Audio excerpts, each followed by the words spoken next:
Good afternoon. It is another Thursday, and Thursdays are meant for us to talk about health-related topics. Today, we are going to be looking at nose bleeding.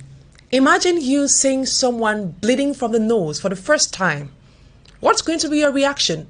Will you be scared? Or you carry out an action? But now, what type of action will you carry out?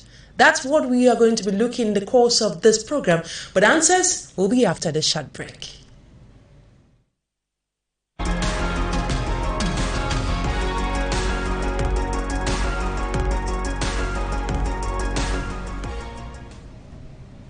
Welcome back. On today's edition of the program, You're on Your Health, we'll be looking at how we can remedy nose bleeding and equally how we can better prevent the situation from happening. And with me here is a nurse. He works in Yaoundé. He's called Nurse Liger Long. It is a pleasure having you on the program, Nurse Liger. Thank you for having me, Madam Immaculate.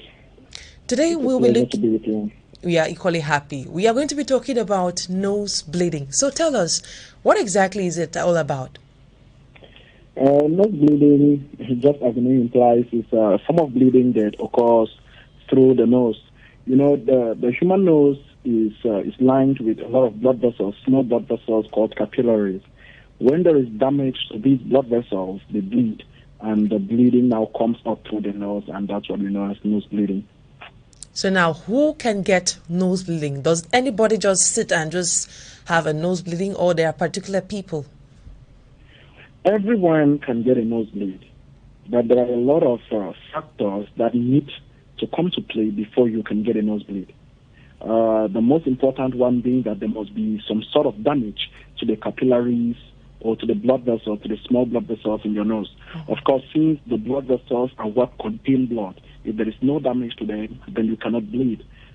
So the factors that can cause the damage to these blood vessels, there are several of them. There are hundreds of them, but the most common ones that we have are dry air and nose picking. You know, someone who likes to put their fingers in their nose all the time, mm-hmm. It could injure the skin, the thin layer of skin that covers these capillaries, and thus injure the capillaries and causes bleeding. Another major cause is dry air. When you inhale a lot of dry air through the nose, it dries out your nose and makes it very easy for the skin to break and the blood vessels to break and bleed. Okay, so now, why is it more common in some people while in others it's not really that regular? These two factors I named are just the major causes of nose bleeding. They are not the only causes of nose bleeding. One other cause of nose bleed is allergic reactions. You know, a lot of people react differently to different allergens. Like there are people that are allergic to dust, there are those that are allergic to pollen. So when there is an allergic reaction that affects the nose, it makes it easier for the person to have a nosebleed. So people who have allergic reactions or who are allergic to several things have increased risk of developing nosebleeds.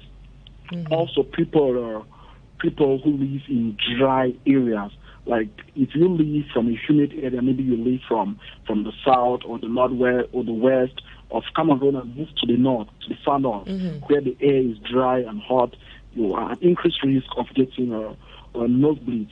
Also, people that have some hereditary diseases, there are some hereditary diseases such as hemophilia that can increase somebody's risk of having nosebleeds. So now, does the type of nose bleeding I have matter? Sorry, I didn't get you. Like you said, there are different reasons for one to have nose bleeding. So now, since these reasons differ, does the type of nose bleeding I have matter on the reason I have to go and meet a doctor? Like, okay, you gave an example like leaving Bamenda and going to the north region. If it's because of climate change, then is it necessary for me to go and meet the doctor for my situation? Well, nosebleeds in general are not treated in hospital. You know, they are just first aid measures that we could apply all the time to stop the nosebleeds. It only becomes a medical issue when the nosebleeds either occur too often or you bleed for a very long time during a nosebleed. Normally, when a nosebleed occurs, the bleeding is supposed to stop within 5 to 10 minutes. If it doesn't stop within that time, despite you doing everything right, it is important for you to get to the doctor's office. And if you identify that maybe you have nosebleeds very often, like maybe weekly, daily. It's troublesome, and it could easily cause the person to become anemic. And this will often indicate that there is an underlying medical condition which makes it imperative for the person to get to the doctor. Okay. If you're just joining us, then know you're watching the program You and Your Health aired on Equinoxe Radio Multimedia. And to participate in the program, the numbers will be displayed by our technician, which you can use and call us and ask your questions with regards to nose bleeding and how we can better manage the situation. So back to you, nurse. I would like to know, in case I'm walking on the road, I'm going to work, and I see someone bleeding, what should be my first step?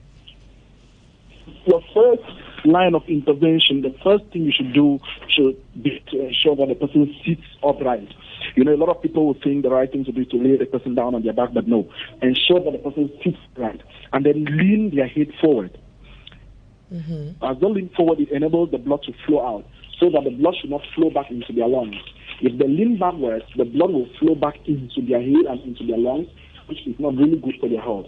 So as they sit down and lean forward, you can ask them to very gently blow their nose. If they blow it with power or with force, it may rather cause more bleeding. But if they blow it very gently, it simply removes the blood that is already in the nose. And at this point, you have to ask them to open their mouth and breathe through their mouth. As you start breathing through their mouth, you have to take your index finger and your thumb, and you hold their nose, you pinch their nose firmly for about 5 to 10 minutes. You can release it after 5 minutes and check. If it's still bleeding, you pin again for another 5 minutes. After 10 minutes, the nosebleed should have stopped. Okay.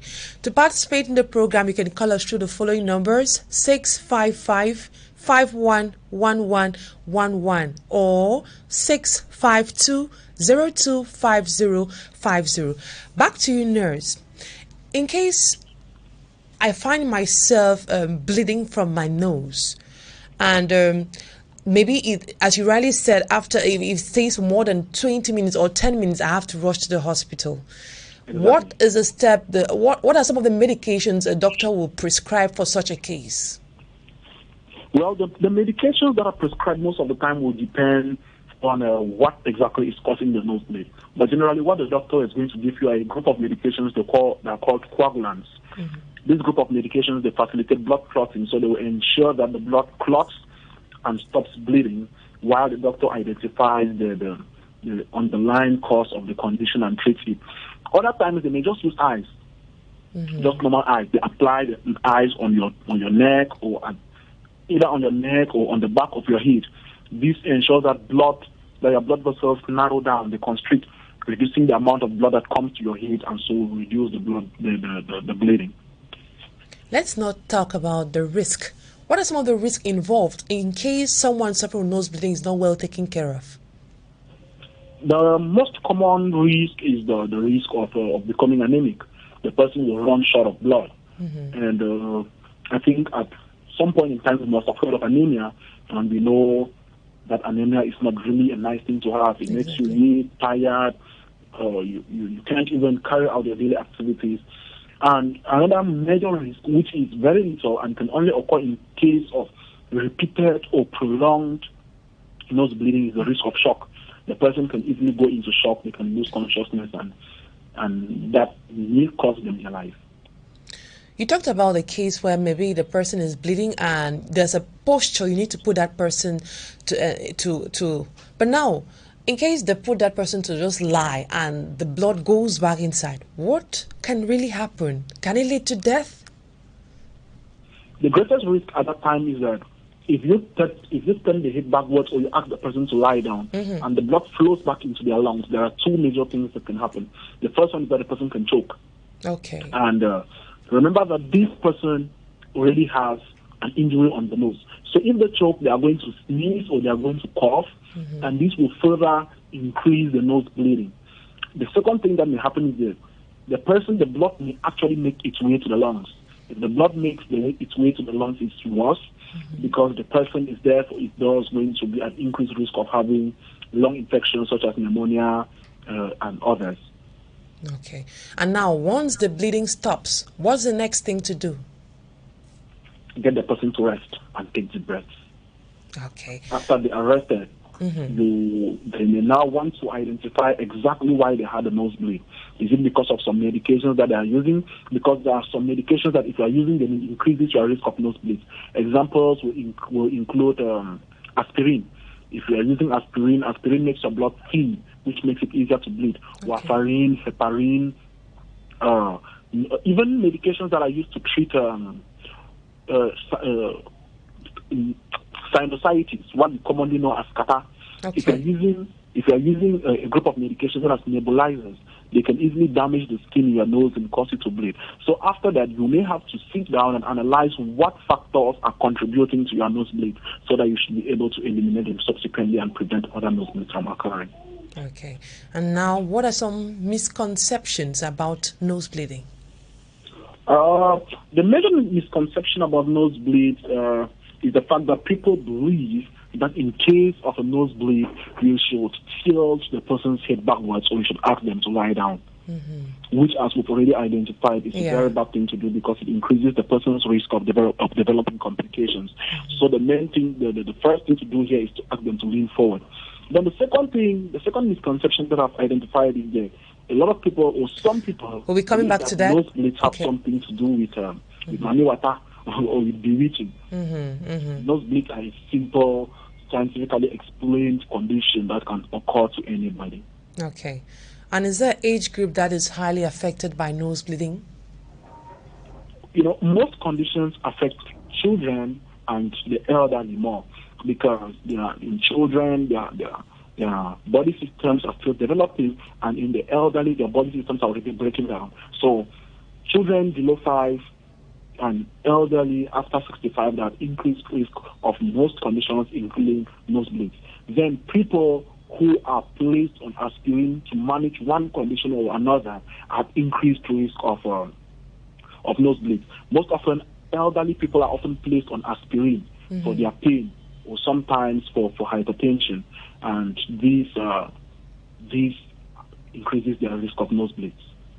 So now we have talked about the causes, what it's all about. Let's now look at how can we better prevent nose bleeding.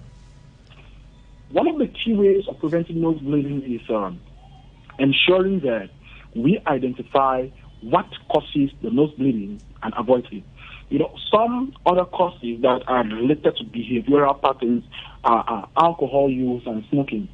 So if you notice that you frequently have nosebleeds, it's important that you avoid these activities that increase your chances of getting nosebleeds. Another issue is to avoid picking the nose. Avoid sending hard substances like your fingers into your nose. You could learn to gently blow your nose into a napkin.